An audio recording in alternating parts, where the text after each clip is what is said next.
محمد دولتي ودلك هذا عدو شقي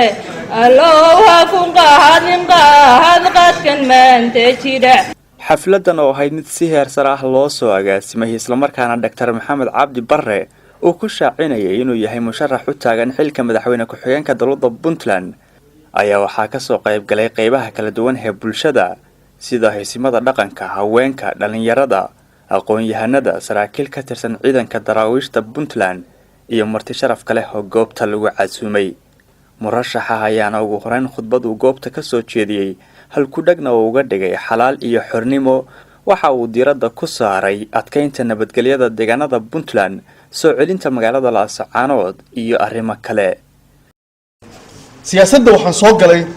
2017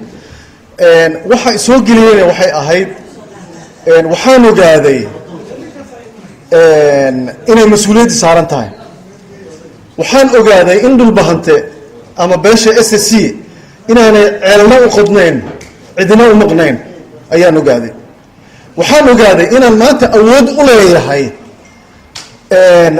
in aan qori iyo qalin ku dagaalamo bahalka aad arkaysaan waxaa lagu saxeexay international law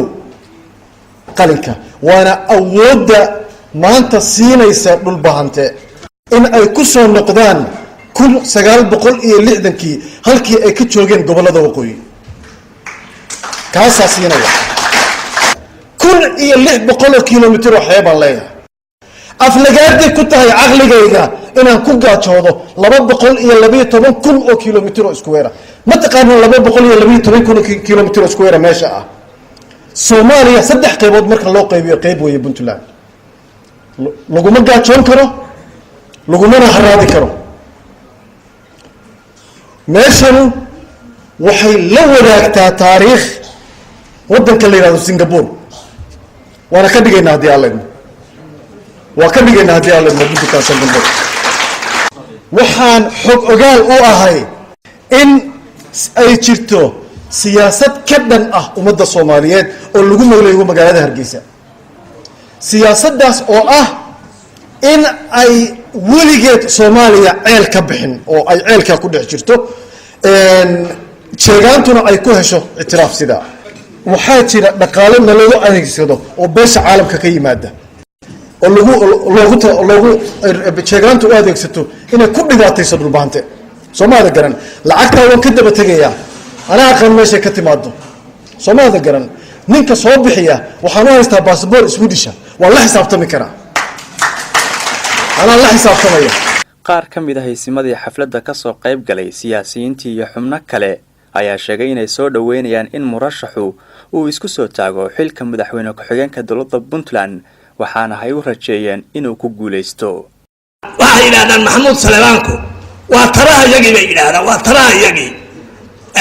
beesha annaga aanu nahay baarsame maanta waa taraha yagii way maantana hadduu ku soo biiray musharaxiinteenna u taagan xilalka madaxweyne ku-xigeenada aad iyo aad buu mahadsan yahay waa soo dhawaynaynaa ولدينا مشرحين باسبور كيسيتا ولا نجتين تاسون إذا كعطنا إن عندنا جوكتان دلك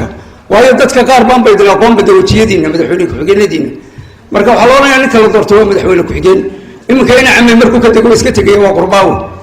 من لا جوكان ربنا عنك ودتك يدلك يدنتك وهاي نيك يوم ماريا الله قلوا صباحا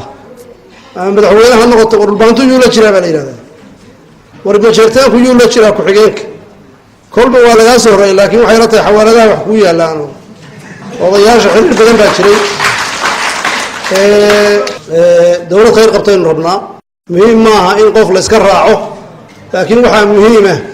تدكاس يدلك قف سكوة ذكره اللي واه من كره إلهي يروكر أنت قلوبتين إنه كشنا مهمة